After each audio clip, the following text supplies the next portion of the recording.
Welcome back. I might be annoying some diehards, but hopefully you're a beginner and not a diehard, ready to come for my jugular. Jugular, hi. Right, let's just get something out of the way real quick. You don't need to be a lore expert or a master storyteller to make stuff seem cool in Dungeons & Dragons. But seriously, there is no gatekeeping here. If you are new, if your brain's just too fried to homebrew an entire tragic backstory between work emails and laundry, you're not alone. Some people build an entire campaign world from scratch, and that is absolutely cool and awesome.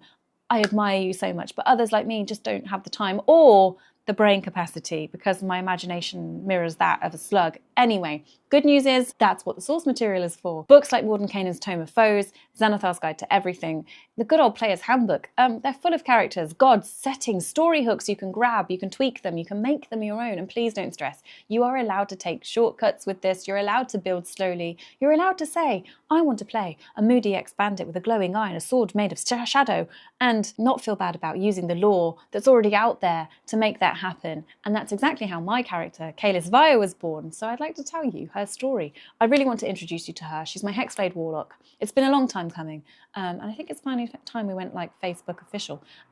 Before we jump straight into her, not like that, don't be rude, I'm going to give you a little bit of context. I'm going to reference specific texts of where I accessed the information I've used for her and for her story. I know a lot of people homebrew their characters, and again, this is just aimed at beginners. I made this character as a brand new Warlock player, so I relied heavily on source material, and it helped me out a lot, so I would really like to kind of share that with you, everything I used to create her story, and why she's still really cool. I'm going to title this part, The Raven and the Cove. Yes, I'm being dramatic. Why? Because at the end of the day, it's storytelling, and all stories need a little bit of drama, not weird romance looking at you, Jaime Lannister. So, The Raven and the Cove.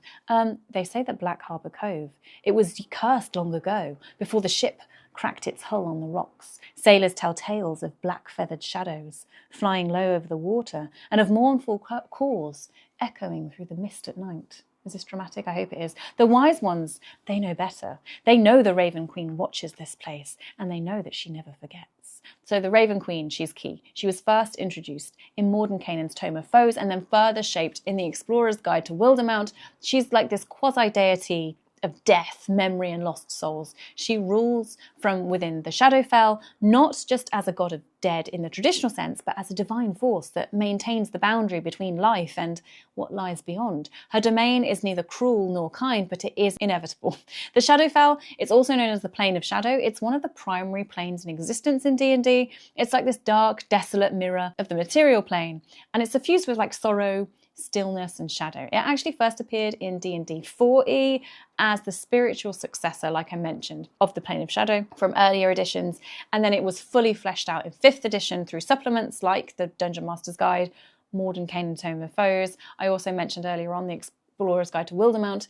It's even in Critical Role, Call of the Netherdeep, if you wanted to check that out. But it's like a parallel dimension. It mirrors the shape and the geography of the world, but all colour is drained. Time feels sluggish, the joy fades like smoke, mountains loom darker, cities are twisted, echoes of their real-world counterparts. Emotion is dulled, as though joy and hope have been leached from the very air. It's the opposite of the Feywild, which is like this vibrant, chaotic, full of life place where it kind of enhances emotions and beauty, and the Shadowfell diminishes and deadens them. So if we look at the key characteristics, it's like an emotion-draining aura. So prolonged time in the Shadowfell, it will sap characters of hope or will, sometimes leading to despair.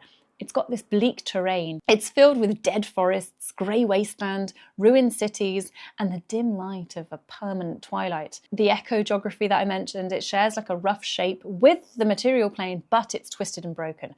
Ghosts and the undead, they linger here. They're drawn by unfinished business or death's shadow. So if we jump back to the Raven Queen, this will all come together, I promise. In her halls, the Raven Queen, she stores fragments of memories and souls, plucking them from the material plane like feathers from a dying bird. Her followers, they do not worship her in the way mortals venerate gods. They serve her purpose. They are the blades that silence those who refuse death, the watchers who unearth truths meant to stay buried. To serve the Raven Queen is to become an instrument of fate. uncaring, sharp, and final. It's important to understand why I chose the Raven Queen to be such a big part of my Warlock story. So if you imagine this, you've got gods for the sun, you've got gods of nature, you've even got gods of war, big, loud, flashy types. But then there's the Raven Queen. She's different. She's not really about temples and sermons, but she's more like a quiet, mysterious force that keeps watch over death and memories. She doesn't go around demanding worship or smiting cities. She's the kind of presence you feel more than you ever see, especially when things are coming to an end. Her vibe is like shadowy but not evil. She lives, like I mentioned, in the Shadowfell, it's the upside down mirror of the normal world. Everything's muted, grey, lifeless. It's where the world just looks the same but feels hollow, and she basically rules it. She's not evil though, not like she really, really cares that people die when they're supposed to, that their souls go where they're meant to, that memories aren't lost or twisted by people clinging too hard to life. She's basically the cosmic version of move on, let it go, but wrapped in shadows and feathers. Her deal with death is that a lot of people confuse her with like the god of the dead, but she's not judging souls or running an underworld like Kaelis does. Think of her as more of a collector of moments. She gathers memories, emotions, fragments of people that were too powerful or too broken to just disappear. So yeah, she kind of hangs on to all that stuff in her Fortress of Memories. Yes, that is its actual name. It's not made of bricks or anything. It's actually built from, well, actual memories, just floating around in a place where time doesn't quite work right. But why the raven theme? Well, ravens are her whole aesthetic. Mysterious, observant, a little spooky. You'll often hear that seeing a raven in D&D, especially in creepy places, it might mean she's watching or warning or just interested. She doesn't usually talk directly. If you're a warlock who serves her, like my warlock, she might show up in a dream, or a bird might bring you a strange trinket, or you just feel something pull you towards a certain path. Very spooky goth, subtle vibes, right? What kind of characters serve her? So usually it's characters who are dealing with death in some way. Maybe they've lost someone and they want to make sure others don't mess with that boundary. Maybe they've died and then come back changed, or they just believe strongly in the balance between life and death, and they want to make sure the stuff like the undead and necromancy and soul magic just doesn't mess with it. Warlocks are the most common. Hexblades tend to be tied to her. The idea is that your weapon, it's not just a weapon, it's a piece of shadow or a sliver of the Raven Queen's will shaped into steel. It's pretty cool. Shadowkai, they're these like shadowy elf-like people. They're also part of her deal. They live in the Shadowfell and they serve her directly. Is she in the official D&D lore? Yes, she is. She shows up a lot, and that's how I managed to become so familiar with my Warlock story. I've mentioned it a couple of times already, but Mordenkainen's Tome of Foes, that's where her backstory and the Shadowkai, they're fleshed out. I've also mentioned the Explorer's Guide to Wildemount. She's part of the pantheon there too. And then you've got older versions, like I talked about, 4E. They go deeper into her origin, kind of hinting that she used to be a mortal woman who ascended to power. I won't go into it now, but it is a pretty fun thing to read up on if you're interested. So essentially, she's a mysterious entity who lives in the Shadowfell. She collects memories, especially of the dying or the undead. She despises undeath, necromancy, and people who cheat fate. She isn't evil. She's just cold, distant, and obsessed with balance. She sends ravens or dreams instead of speaking directly, and she's best matched with like gothic, tragic, or shadowy characters. So if your character is the broody, I've seen death and I walk with it type, or someone who's trying to set things right from the shadows, the Raven Queen she's kind of the perfect vibe for a backstory. You're not a hero, you're not a consequence, but you are mysterious and pretty cool. So where does my Hexblade originate from? I mentioned at the very beginning, Blackharbor Cove. It's like the town on the edge of oblivion. So these days, Blackharbor Cove, it isn't much to look at. You've got crooked rooftops, leaning taverns, the constant scent of brine and sometimes rot.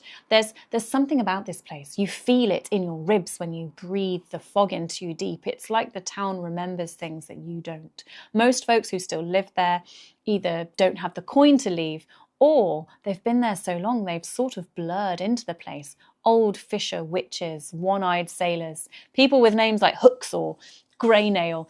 They don't talk about the sea caves, not unless they're drunk, and even then they glance over their shoulders like something might be listening from the cliffs. And there are still smugglers, not as many as before, but not nearly as bold. Every now and then you hear rumours about old tunnels collapsing or someone finding a silvered blade wrapped in kelp. There's always a cousin of a cousin who saw something move in the caves or heard singing from inside the low tide. Something really cool I like to talk about when I'm describing her is the bone tide. Now this is one of the weirder things. Once a year, a certain moon phase, the tide comes in thick and strange. It doesn't smell right. It's cold in a way that even the locals can't stand. And when it pulls back, it leaves behind bones. Not just fish bones either. Sometimes humanoid skulls, pieces of armor, rusted weapons, and on rare occasions, things that are still humming with magic. Nobody really knows why it happens, but people call it the bone tide because some say it's the result of the old Shadowfell rift still leaking power. Others say it's the Raven Queen reclaiming forgotten dead, pulling lost souls or their stuff back toward her domain. Most folks, they just drink more during that week and nail black feathers to their doors. There's a lot of traditions and superstitions here too. For example, whistling after dusk. This one's, I think, kind of creepy. The children are told never to whistle at night because it supposedly mimics the call of a raven, and doing that might draw the Raven Queen's gaze, especially near the cliffs. And parents, they don't joke about it, they don't mess about. You've also got Fatestorn, where once a year the town holds a very quiet, very somber event called Fatestorn. No music, no celebration, just lanterns on the water, an iron bell ringing from the chapel, and the oldest villager just reciting names of the dead. People renew their sea wards, charms made of iron and sea glass. They leave offerings on the rocks, usually feathers, salted bread, or tokens from lost loved ones. Black feathers over hearths, every home has one. Some are tucked into rafters, others are braided onto rope or burned into wood. A black feather is the sign of peace and that the Raven Queen has passed over you, so there's no need for her to stop in for a cup of tea.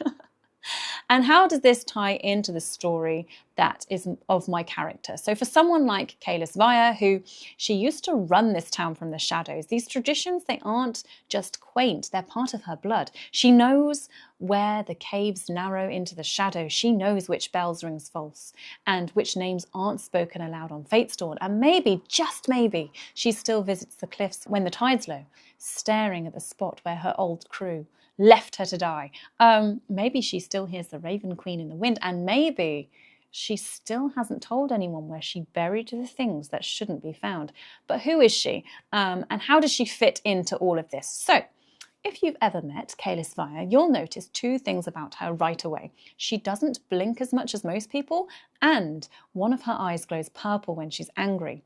She's in her early 30s, though. She carries herself like someone who's already seen the end of the world and didn't care much for it. She's got this auburn hair. It falls in loose waves to her shoulders, sun faded in places, salt worn at the ends. Most of the time it's tucked behind a dark hood or tied back with a scrap of leather because Kaelis doesn't like to be recognised. Not by people or by memories. She wears this dark, practical clothing, layered leather, faded greys and blacks, boots stained with sea salt. It's not flashy, but it's the kind of gear that keeps you quiet in alleyways and caves. It reflects what she is, not evil, not good, just someone who's walked both sides and knows the world's too messy to fit into either. Neutral by choice, dangerous by design, and that purple eye. Now about the eye, one is just normal, sharp, hazel, watchful, calculating. The other, it's violet. It's not bright like a gemstone, but smouldering, like a dying ember that still remembers fire. It glows when she channels her hexblade powers. Sometimes it pulses softly in the dark, like a warning you didn't notice until it was too late. The eye wasn't always that colour. It changed the night when she made her pact. So when the Raven Queen offered her survival in the Shadowfell, Kaelis didn't just bind her soul to a weapon, she forged a piece of herself into it. The blade didn't just come from shadow, sorry. It came from her memory, her pain, her choice. The purple hue is what's left of that deal, a sliver of the Shadowfell, housed right behind her eye. It lets her see what most can't, the flicker of underneath the tether of a soul, the hesitation before someone dies. To most people, it's just kind of strange, maybe even beautiful in an eerie way, but to those who know what a hexblade really is, that eye means she's not just carrying a cursed weapon, she is one. So I'm going to explain her story, but this is D&D, so I'm going to do it in character. So let's go. Let me set the scene. Low firelight, a tavern in near silence. Kaelis sits alone at a table, her hood half down, a hand resting on a blade. She's calm. She's still until she speaks. Do you want to know how I got this eye? All right, I'll tell you, but don't interrupt. I used to run Blackharbor Cove. That's right. The crumbling little ghost town with the cursed cliffs and the fog that never clears. I made it mine. Ship raids, arcane loot, smuggling cursed relics through sea caves. Nobody dared chart those. I was feared. I was rich. I was stupid. There was a deal with Luskan pirates. Stupid, cocky, too greedy to see the knife coming. I bought them a necromancer's gold. They bought me betrayal. My own crew, they stood back and they watched as I bled out on the shore. They left me to die, face down in the tide that I once ruled, but death didn't take me. A raven landed on my chest, massive, silent, eyes like polished mirrors. And when I looked into it, it saw me. It saw everything. My sins, my greed, the lives I ended, the ones I never even looked at. And then I heard her. You are broken, she said, but you can still cut. Become my blade, bind death to its course, and live. I said yes, not for revenge, not even for redemption, because I refused to die useless. When I woke, my wings were gone, but my shadow flickered like wings, and the sword at my side, it wasn't steel, it was something else, something that remembers, something that wants. And this eye? It's Violet, because she put a piece of the Shadowfell inside me, so I could see the fraying threads, so I could fix them. I don't hunt for gold. I don't chase glory. I walk where death has been denied, and I make things right. So if you see me coming, pray you're not on the wrong side of fate. Love it. So essentially Kaelis, she used to be the absolute worst. She ran with this crew of sea raiders out of Blackharbor Cove. Anyway, she was kind of a big deal there. She ran the whole operation. She looted magical stuff off merchants' ships. She smuggled cursed artifacts. She didn't fully understand what they were or care to, and she generally lived the high risk, high reward lifestyle. People followed her because she was sharp, she was fearless. She had this kind of magnetic charm, but also they were a little scared of her, and with good reason.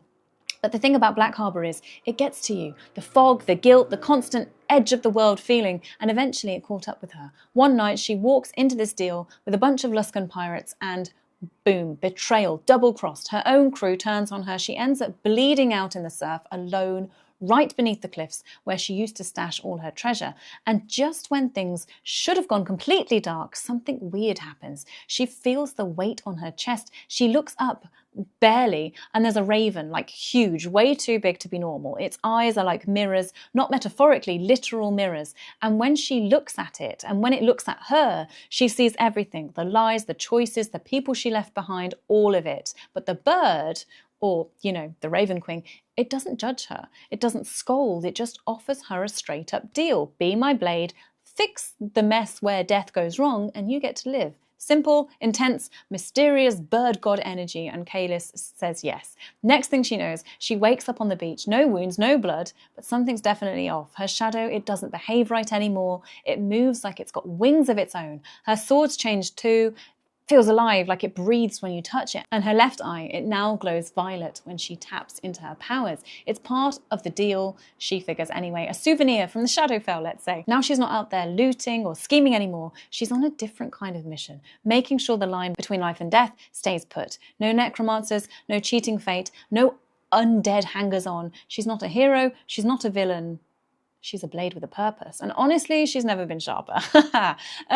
So, Blackharbor's secrets. Even now, Kaelis has never told anyone where her old hoard lies. Somewhere beneath the cliffs, inside a labyrinthine-like series of caves and accessible only at low tide, rest the artifacts of her former life. Among them, she's got a mirror that shows the last thing a person feared before death. She's got a gilded sealed box with like a divine warning etched in celestial, a broken sword hilt that pulses faintly when near undead, and she's got her old crew's sigil flag torn and blackened by fire. She believes she is no longer the woman who buried those things, but the Raven Queen has not forgotten, nor has the sea. Even now, Kaelis has never told a soul where the stash is, not a whisper, not even when she's drunk, not even during those weird late night, we might die tomorrow moments. She just tightens her jaw when people ask, or she changes the subject like an absolute pro.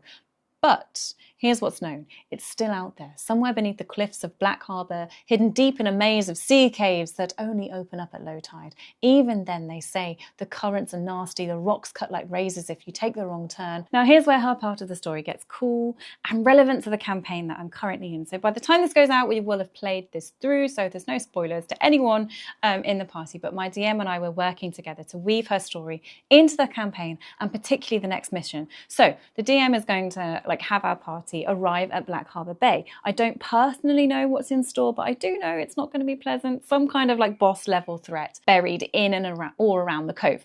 Now, it could be undead, it could be something worse. All I know is we're going to need everything we've got. I also know that the loot she's kept secret all this time is going to be useful. We're actually using this hand-drawn map from a company whose name I'm not going to butcher, but I will put them on the screen and also link in the description. They do these really cool battle maps. Each one has 20 variations, including different weather, time of day. So my DM and I, we've worked together using this map and identified the different areas where she's hidden the items.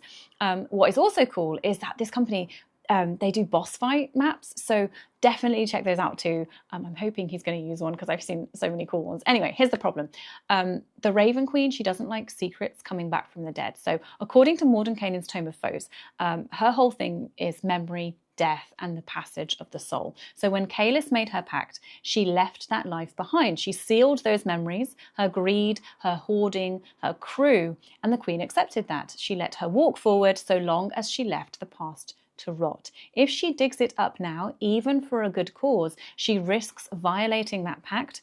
She's not just remembering, she's reviving something the Raven Queen has claimed. And the Queen is very, very protective of what's hers. So Kaelis might die because she has to choose whether or not to be loyal to the party or the Raven Queen. And at this moment in time, I still haven't decided yet which option I'm going to choose for her. She could lose her pact. She could also lose herself. And it's a crossroads. If she reveals the location of the hoard, she gives the party a fighting chance. If she stays silent and safe, she could watch the people she cares about, the creatures she cares about, she could watch them fall, and she might have been able to stop it. She might have been able to stop it. For a character like Kaelis, who's all about balance, secrets, quiet sacrifice, it's going to be the ultimate test. Her past won't just haunt her anymore. It's about to bleed into the present. If you're interested in all her stats, I'm going to include those in the description just because reading out numbers is kind of boring. And this was more an introduction to her and her story and her origin rather than modifiers, etc. But if you are interested in how to build a warlock using a character sheet, please let me know in the comments and I can definitely cover that in another video. I'm going to quickly highlight the pros and cons I've found of playing her.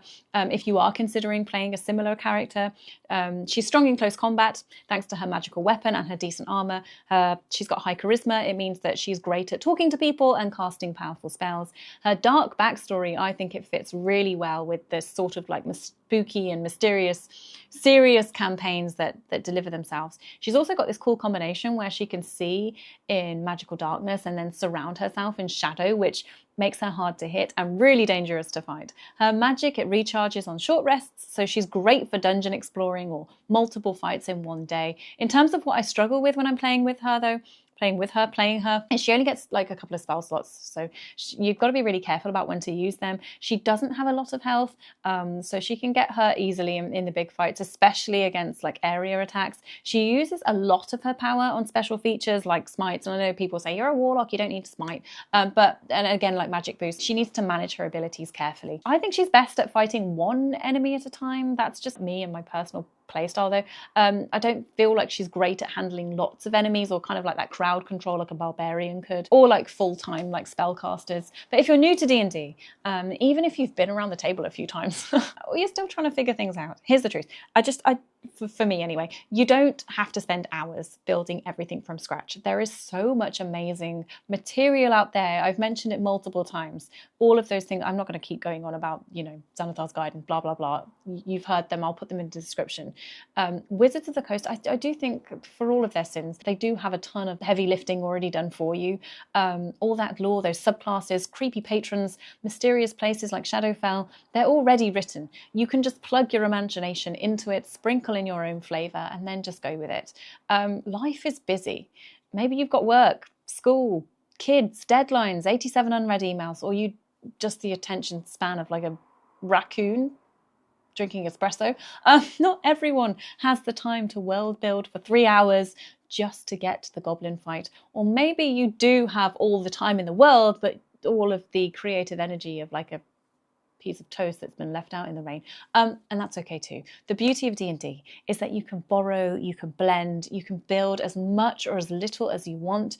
Use the Raven Queen, use Blackharbor Cove, steal Kaelis if you need to. She'd probably respect you for it.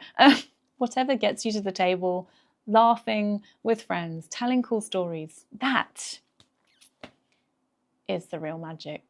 Don't know where I'm going. Anyway, I'm going to implore you all of only one time to please do all those things you need to do to support my tiny channel, and I hope to see you in the next video.